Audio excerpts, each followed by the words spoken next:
این یگانه ماشین یاری تعجیلی است که برای 1 میلیون ساکنی منطقه کلاب خدمت می‌رساند. این خودروی چینی را که در بین اهالی با نام تنگم معروف است، بیمارخانه ولایت کلاب از مرکز سلامتی شماره 2 در حالت ضروری به عاریت می‌گیرد.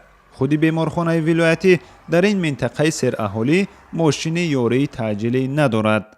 مبلغ نقلیات 4 تومن 60 قرش از طرف حکومت ولایت جدا کرده نمیشه. در نشست مطبوعاتی ریاست تندرستی کلاب این موضوع بحث گرم خبرنگاران با مسئولان را به میان آورد. خبرنگاران محلی میگویند مشکل رقم 1 در منطقه کلاب نبود ماشین یاری تعجیلی و خدمت رسانی طبی است. با گفته ساکنان بارها زنهای حامله‌دار از خدمت رسانی ماشینی نوعی تنگم دست کشیده در خانه تولد کردن را ترجیح دادند. دخترچه ما در مایه واسه وزمی ساعت 3 با 14 تنگه نبروردن تن در لیتر بنزینش بداد بعد بابا کلوبا مغازه ولایتی را بیارن. اینا تنگه میوده او هیچ نداره. ترافیک چه میشه؟ ترک. ما ماشین شخصی خودم قطعی واردگی. دخترچه ما. این خیلی پناهگیش.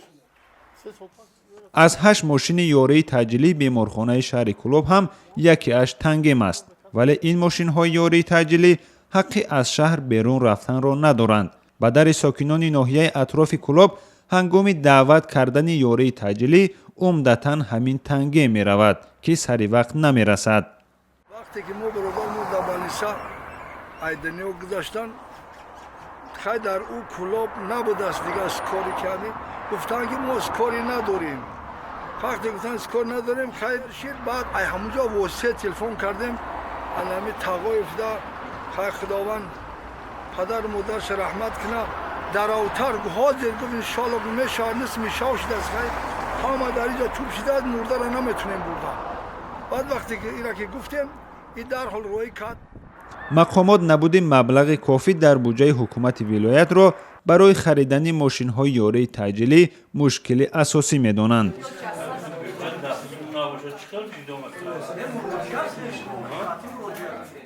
در حال بیمارخانه منطقوی کلاب از نبودن ماشین یاری تعجیلی تنقیصی می کشد، ساکنان می گویند آن تنگمی که گاه به دعوت ساکنان می آید هیچ شرایطی طبی ندارد.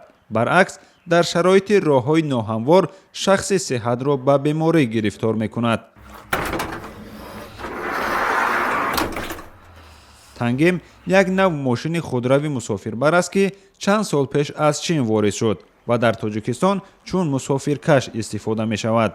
تعداد آن در کلاب وقت زیاد شد که مسافرکشی با آن را در دوشنبه منع کردند، اما این نوع ماشین در بیمارستان‌های منطقوی تاجیکستان نقش ماشین یاری تعجیلی را اجرا می کند.